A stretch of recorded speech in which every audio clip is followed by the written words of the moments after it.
Hi, welcome back to my journal journey. Today I am setting up 2025's January in my purple Upsy Daisy journal. This design is no longer available, but it was sitting on my shelf just begging to be used. So if you didn't see my yearly setup, which I did earlier in the month, just flick through. I'm still thinking about the goals that I want to set this year.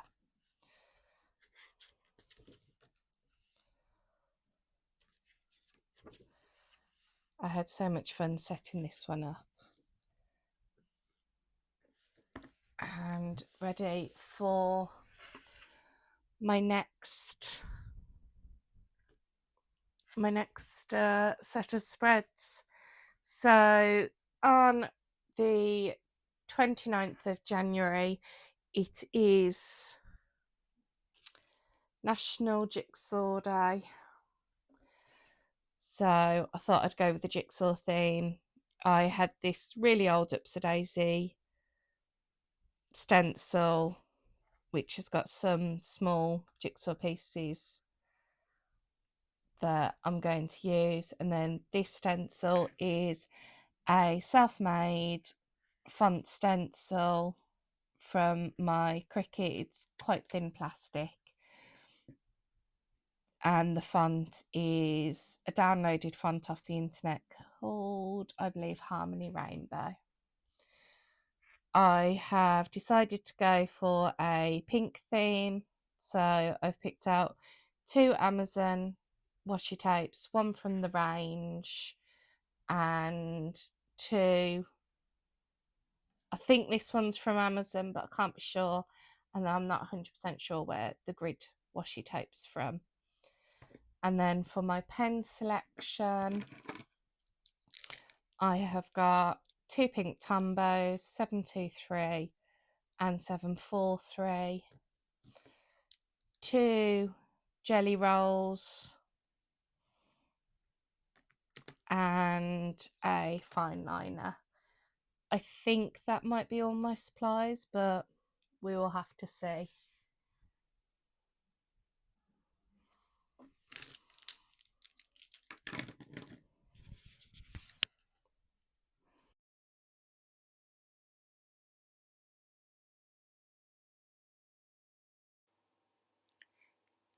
So my inspiration for this month is National Puzzle Day, as January the 29th is National Puzzle Day.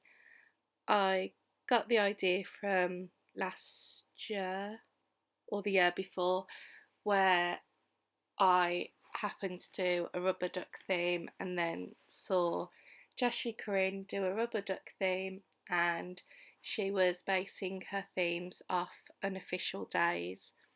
So that's where I got my inspiration for this month's theme from. A lot of this setup is using stencils. The font stencil is one that I made myself on my Cricut machine, and the red stencil is an OG Upsy Daisy stencil that I bought absolute ages ago. I've always wanted to do a jigsaw theme. My inspiration was always a little bit more complex, but I went super simple because I usually find that how much I love my January theme affects the rest of my year, as crazy as that sounds. And I'm so in love with the start of journal setup that I didn't want to let myself down. A lot of the time spent on this setup was waiting for the jelly roll to dry I absolutely adore these pens, but it is the main setback of them in my opinion. But the colours are gorgeous, and I do have quite a large collection now. So I did start with drawing them out with the gel pen, drawing the letters out, but I quickly changed that to drawing them with pencil and then colouring them in, so I didn't have to constantly wait for the ink to dry. And that's why the J was coloured in for a while before I got on to the rest of January. I wanted the puzzle pieces to be really random, and that's something that I absolutely struggle with, is having intentional randomness. But I'm quite happy with how these jigsaw pieces turned out, and considering it was a very simple and looks to be really short setup, it actually took me over an hour, which I was quite surprised at. But then time is an odd concept to me. When I'm at work, I find it really easy. When I'm at home, time just passes by in the blink of an eye. I have used 3 colours throughout this whole setup when colouring in the jigsaw pieces. Those are 2 Tombow colours and a mild liner.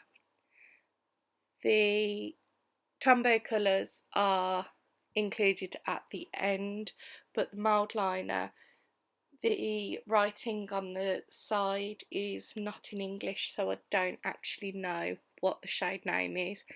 It was part of the neutral set that was released the other year, and I bought it off Stationery Pal because that was the only place that I could find it. I have to say I do love my mild liners. Don't use them as much as possibly should, but I do really enjoy them.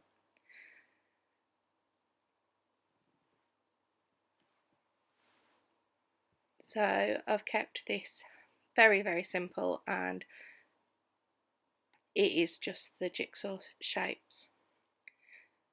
And on the left hand page, usually I include a quote, but for some reason I just wasn't feeling it when setting up.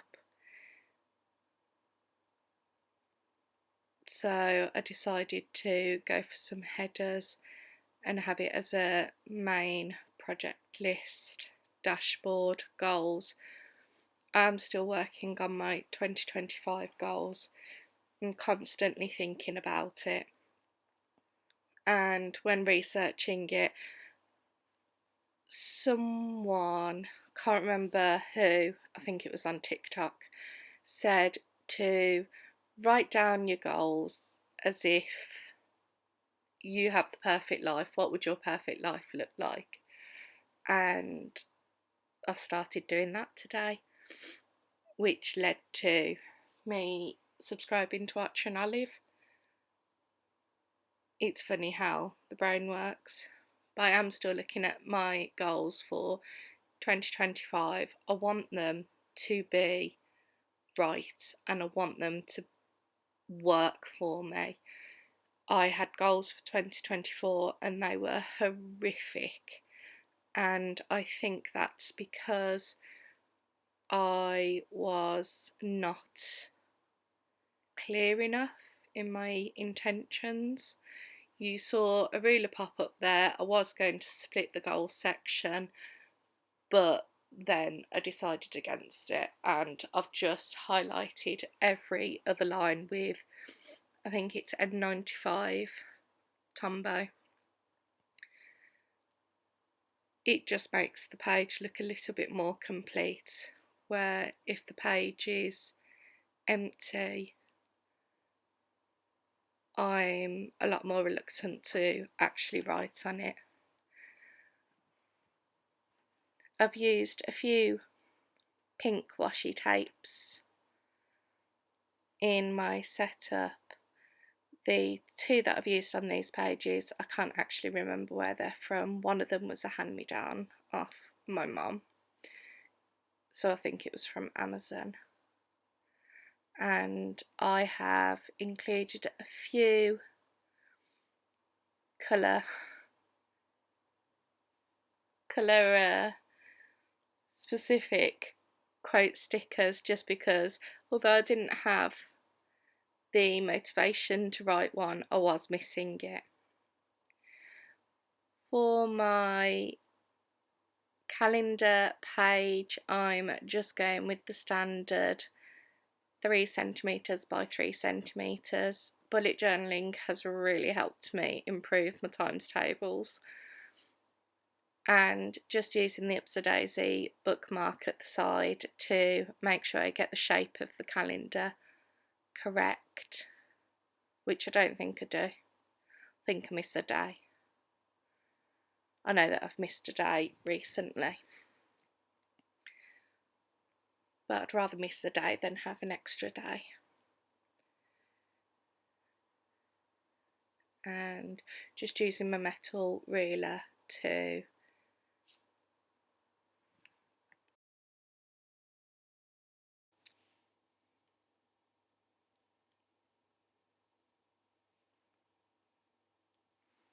roll out all my lines. I prefer using a 15 centimetre ruler in my journals, but because of it being the calendar, I do tend to go for my 30 centimetre ruler. I just have a stash of rulers next to me on my desk. I was a bit conflicted whether to keep this footage in or leave it out, because it is just me rolling out bunch boxes every month. I think, oh, I'm going to try a different way of mapping out my month, and I never build up the courage to do it. I like to stay with the tried and tested. I should bring myself out of my comfort zone occasionally, which I suppose if you see the end of the video, I do that when getting out of the monthly setup pages. Just to tie the theme together, I've added a few jigsaw pieces going down the page, and I think this is where I realise that my day is missing. I'm sure it's this month that it is, or it's when I come to draw in the numbers. I have previously tried adding notes down the side or habit trackers down the side of the calendar, and personally I just fall off using them, which is a shame, because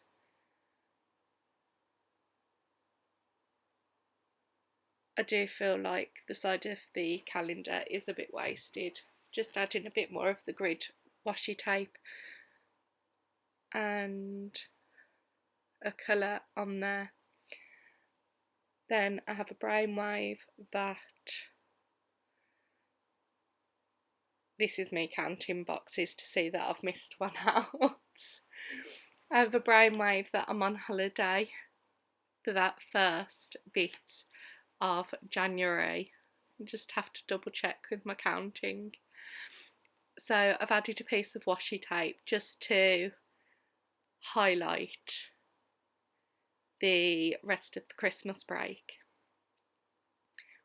which I like because it just adds that pop of colour in a different space, using my trusty Being Bethany Rose tape ripper. I never would have bought that if I was browsing the shop, but through the mystery box I feel like I'm always using it, so it was absolutely amazing. To add the numbers, I have just dotted using a dot pen that I found in Homesense when I first started finding bullet journal supplies in the UK, because I find it quite hard to find them in shops. So if you have any shop recommendations, and I mean physical shops, not online stores, please let me know. I came across these in Homesense along with a bunch of bullet journals. I don't always use those bullet journals because they're not white paper, but I went a bit crazy stockpiling them because I'd never found them in an actual shop before. So it's amazing where you can find your supplies. But I found that set of dot markers, which I think is the Montmartre. I don't know how to pronounce it, I do apologise. But I found that set in there. I think I found another set in TK Maxx. And then I also found a set of Shuttle Art dot markers. I love both the brands, and they are on my desk next to me so that I can always use them, always grab hold of them. I know that I haven't got all the colours, but they work perfectly well for me. Just using the same 3 colours to colour in the jigsaw squares, and then I just quickly went through and wrote the numbers with just a black gel pen that I picked up from B&M Bargains. They don't last the longest, but I do really enjoy writing with those black gel pens. I did have some from WH Smith, which I really enjoy using, but I just haven't been able to get back to WH Smith. Now I'm moving on to the last of my monthly setups. I know, crazy, I've only got 3 or 4 because this is 2 different setups. But it just felt right when I was setting it up. So on the left, I'm going to have my standard notes page, and instead of it taking up a double spread, I've just had it taken up 1 page. There is a reason for this, and on the right is my review space. As I've mentioned before, I'm really starting to get into reviewing my month and the reflective part of journaling, as opposed to just keeping track of tasks. It has really helped over the last 6 months. I haven't been completely consistent with it, but the bits that I have dipped my toe in to have been really helpful. So it's something that I am continuing in 2025, and I'm going to hope to improve on in 2025. But I'll let you know how that goes. When you do have a stencil, it does take up quite a bit of time doing the lettering, because you have to move the stencil so much and make sure that it's all lined up. When I started making my own fonts on the Cricut, it's just a very thin piece of, I think it is stencil material that I bought off Amazon, and I measured it out on the Cricut program, and I spend ages getting all the dots below the letters or somewhere on the stencil. Some of the stencils only have uppercase, some only have lowercase, some have both. It does limit you with how big you can do your headers, but when you're in a bit of a funk, it works really well. Or if there's a style of writing that you're not so confident with, they do work really well. If you're not into making them, I do really enjoy my Daisy stencils and font stencils, but I had the stencil material, I had the Cricut for a present, and I was low on cash and I really didn't have what I wanted in my collection, so I used what I had at home and experimented with the stencil material. Whereas now I get a new font stencil every month. I wasn't in that position when I started making these stencils. And my very first stencils were on very thick Tesco's card that I printed twice and I glued together. I've got a lovely pair of Wellington boots and an umbrella. There were some fails, but they worked really well and they gave me the confidence to do the font stencils.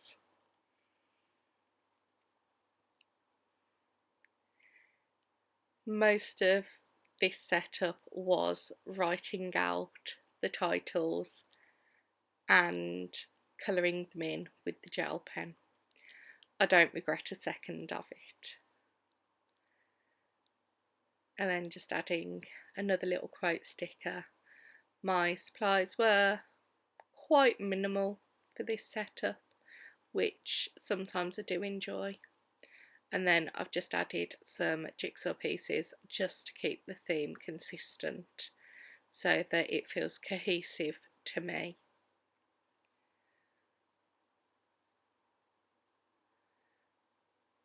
And then coloured them in again with the two Tombows and the mild liner. It's amazing that I can fit pretty much all my supplies into this one camera frame.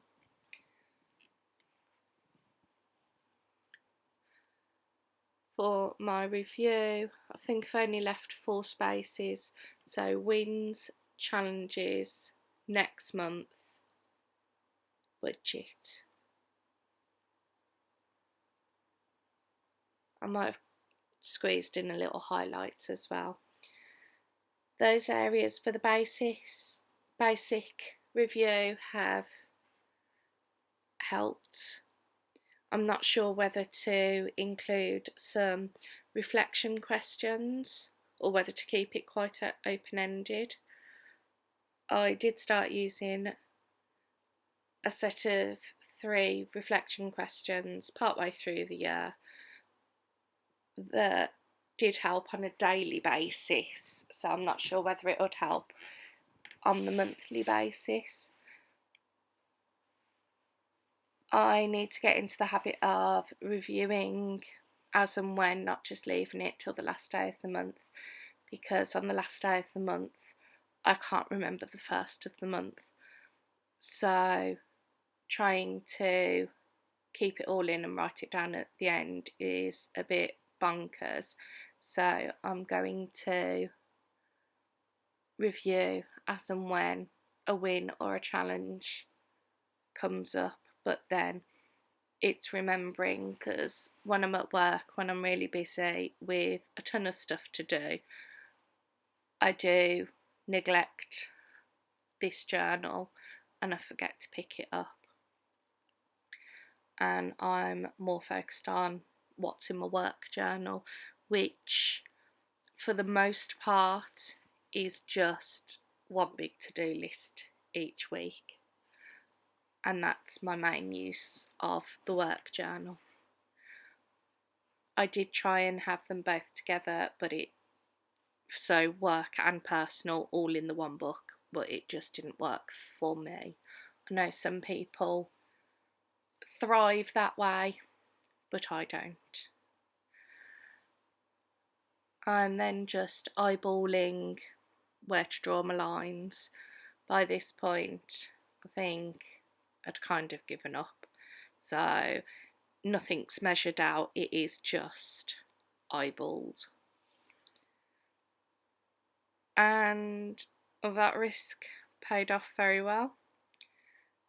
Doesn't always, but on this occasion it did. Yes, I did manage to get a small little highlight section in. I struggle with the highlight section because highlights and wins, I sometimes feel, which one does it go into?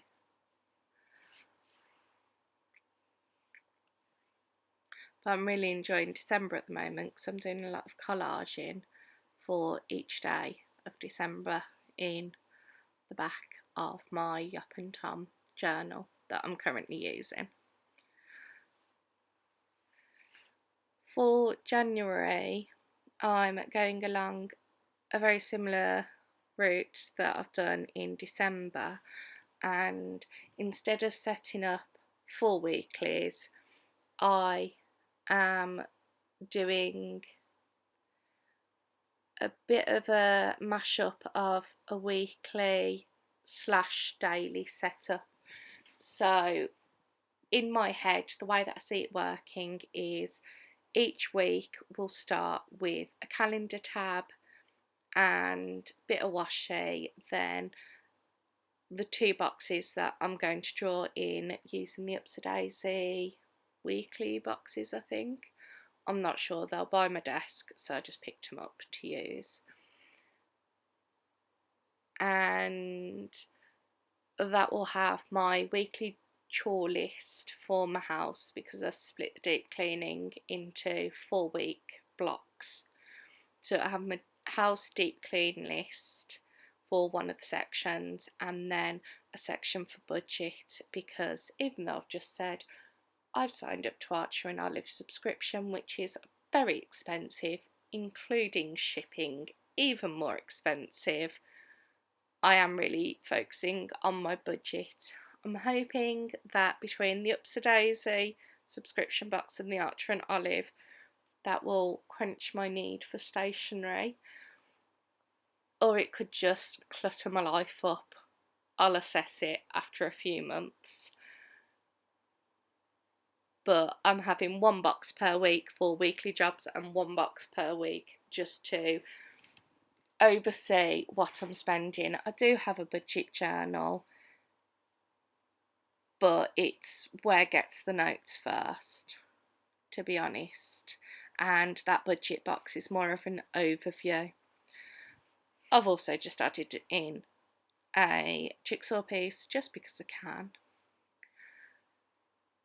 And then underneath I have stenciled in an M and a 30 for the 30th of December, and then my news headline, all my tasks, they will all go underneath, and then when I finish with that I can stencil in the T, but then each week reset with that little heading part that I've got at the top there.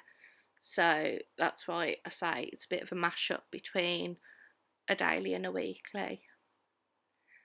I've just really enjoyed using this style this month, and because I use this journal a lot more during the weekends have kind of had their own double page spread.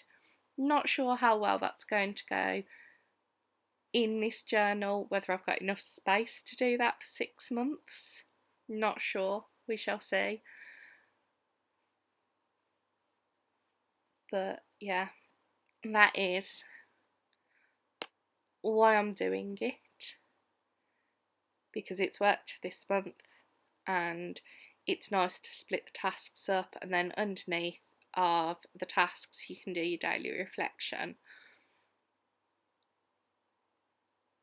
and it just tries to keep me accountable for getting in the journal each day. I'm excited to see how it goes. And for some reason I decided to draw in purple. I'm pretty sure I smudged something when I was doing this, but you know, it is what it is. It was the end of the setup, I just wanted to finish it at that point.